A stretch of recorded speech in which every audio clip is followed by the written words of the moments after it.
A major allegation has been made against the education system. A complaint has been submitted to the Department of School Education alleging the existence of nearly 25,000 fake nursery schools operating across the state. The complaint was filed by the CAM organization, which was accused school education officials of turning a blind eye to these illegal institutions. According to the complaint, these so-called nursery schools are functioning without following any official norms, rules, or educational standards laid down by the department. It is alleged that many of these schools lack power infrastructure, trained teachers, safety measures, and basic facilities required for early childhood education.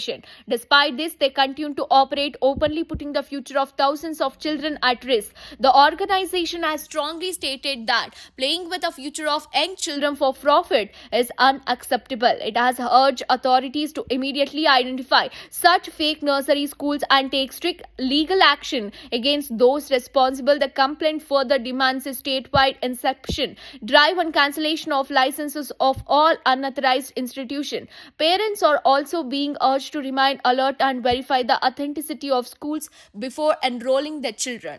Nursery ಶಿಕ್ಷಣ ಸಂಸ್ಥೆಗಳು 25,000 ಇದ್ದಾವೆ, 4.5 ಲಕ್ಷ ಸಿಬ್ಬಂದಿ ಇದ್ದಾರೆ ಅನ್ನೋದು ಆದರೆ ಇದು ಎಷ್ಟು ಸತ್ಯ?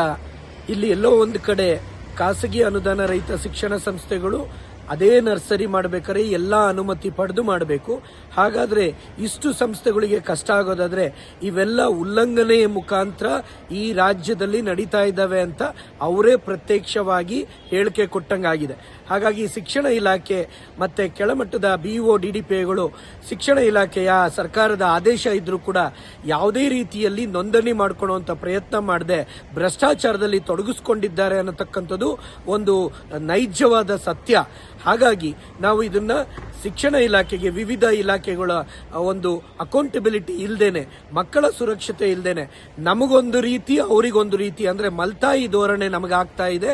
ರಾಜ್ಯ ಶಿಕ್ಷಣ ಇಲಾಖೆಯಿಂದ ನಮಗೆ ಮಾತ್ರ ನಿಯಂತ್ರಣ, ಇನ್ನೊಂದು ವರ್ಗ ಅದೇ ಮಕ್ಕಳಿಗೆ ಪಾಠ ಹೇಳ್ಕೊಡುವಂತ ಸಂದರ್ಭದಲ್ಲಿ ಯಾವುದೇ ನಿಯಮ ಪಾಲಿಸದೇ ಇದ್ರು ಈ ರೀತಿ ಬಿಟ್ಟಿರೋದು ತಪ್ಪು. ಸರಳೀಕರಣ ಮಾಡೋಣ ಹಾಗಂತ ಹೇಳಿ ನೋಂದಣಿ ಮಾಡೋದಿಕ್ಕೆ ಕಷ್ಟ ಅನ್ನತಕ್ಕಂಥದ್ದಾದ್ರೆ ಇವರು ಹೆಚ್ಚೆಚ್ಚು ಶುಲ್ಕ ಪಡೆದು ನಮ್ಮ ಅಧಿಕೃತ ಶಾಲೆಗಳ ಸುತ್ತ 10 ಸಂಸ್ಥೆಗಳು ಉತ್ಪತ್ತಿಯಾಗಿ ಇವತ್ತು ಅನಾರೋಗ್ಯಕ್ಕೆ ಕಾರಣ ಆಗಿರೋದ್ರಿಂದ ನಾವು ದೂರನ್ನ ದಾಖಲಿಸಿದ್ದೇವೆ.